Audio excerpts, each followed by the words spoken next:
Sedikitnya 10 orang tewas dan belasan lainnya terluka akibat kerusuhan di Wamena, Kabupaten Jayawijaya, Papua Pegunungan. Rusuh massa dipicu hoaks penculikan anak. Lady. Ini Lady punya.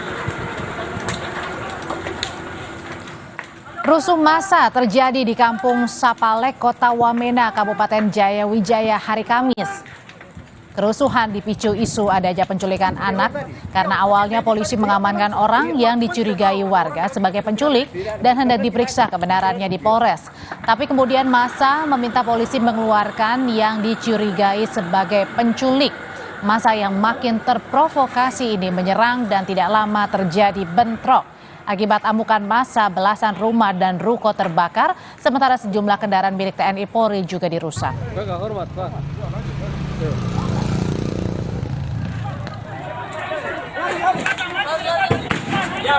Cepat. Lari, panah, lari. Selain menyebabkan sejumlah ruko dan rumah terbakar, amuk massa pada hari Kamis juga membuat suasana kota Wamena mencekam. Di tengah rusuh massa, sejumlah warga berhamburan menyelamatkan diri ke jalan raya. Di tengah kepanikan, sejumlah anggota polisi membantu evakuasi dengan mengarahkan warga ke titik aman dan sebagian warga lain diangkut menggunakan kendaraan polisi.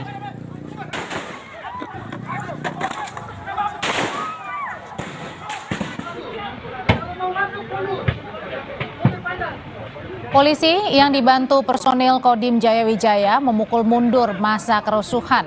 Selain membarikade akses jalan, aparat juga melepaskan tembakan peringatan membubarkan massa agar kerusuhan tidak semakin meluas. Tidak tahu, ada orang lagi tidak ada ya? Tidak ada, mudah-mudahan tidak ada. Memang tidak ada. Iya. Semoga saja. Iya. Sedikitnya 10 orang meninggal dan 18 personil keamanan terluka akibat rusuh massa di Wamena, Jayawijaya, Papua Pegunungan. Kapolda Papua Irjen Matius Devahiri bilang situasi Wamena telah pulih dan kondusif.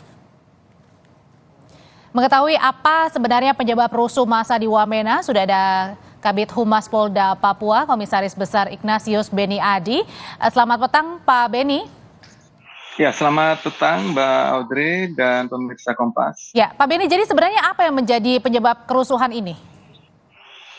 Ya, jadi benar bahwa awal mula terjadinya rusuh massa ini karena adanya dugaan bahwa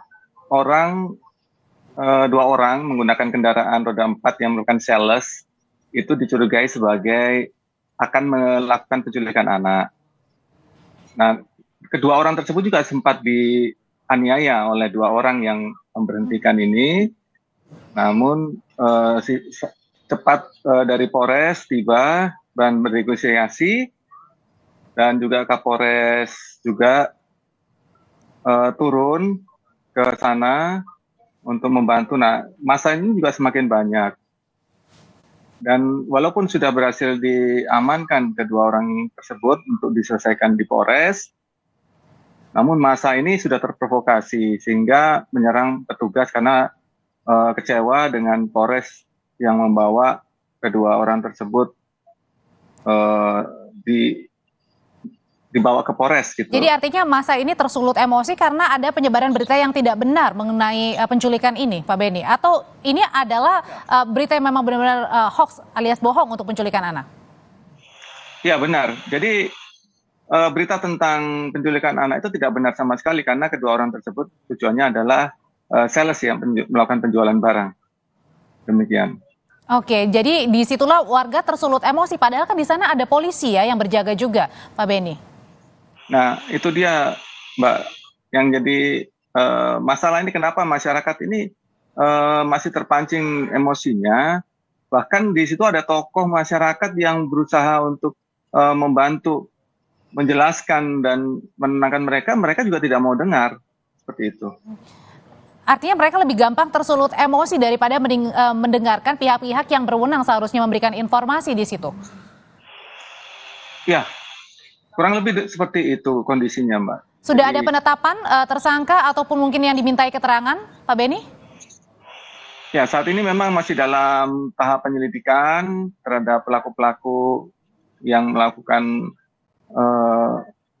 penyebaran isu hoax maupun yang memprovokasi sehingga terciptanya rusuh massa di Kabupaten Wamena. Kerusuhan ini kan banyak menyebabkan warga juga akhirnya berpindah untuk sementara waktu. Adakah korban luka yang menderita, Pak Beni? Ya, sementara untuk korban luka itu akibat dari adanya bentrok dengan kelompok massa perusuh dengan aparat dari TNI Polri. Sedangkan untuk warga masyarakat memang ada 2 orang yang terkena imbas dari massa yang menyerang tersebut, perusuh menggunakan panah sehingga meninggal dunia 2 orang. Akibat ini ada 2 yang meninggal. Nah, Ya. Pak Beni, saat ini situasinya sudah kondusif kah? Ya, benar. Jadi kemarin, sebenarnya dari kemarin sore, pukul 17.30, itu situasi sudah berangsur-angsur pulih. Jadi tidak ada lagi rentetan peristiwa penyerangan dan pembakaran lagi. Pak Beni, agar tidak tersulut kasus yang atau berita-berita yang tidak benar atau hoax ini, apakah dalam waktu dekat Polri juga akan melibatkan tokoh masyarakat untuk bisa memberikan edukasi ke warga? Ya, dalam hal penyelesaian permasalahan konflik yang ada di kota Wamena, ibu kota Jayawijaya ini, tadi pagi juga sudah ada rapat Forkompimda. Jadi pihak Bupati dan Dandim dan Kapolres membahas untuk penyelesaian masalah ini agar tidak lagi meluas dan bisa kembali lagi aktivitas seperti sedia kala. Demikian. Situasi di Wamena sudah kembali pulih pada saat setelah kerusuhan yang terjadi Kamis kemarin. Terima kasih Kabid Humas Polda Papua Komisaris Besar Ignatius Beni Adi sudah bergabung di Kompas Petang. Terima kasih. Informasi lain, 16 hari pasca penyanderaan pilot Susi Air, Philip Mark Mertens, Polri dibantu dengan TNI bersiap melakukan penegakan hukum terhadap kelompok bersenjata pimpinan Egyanus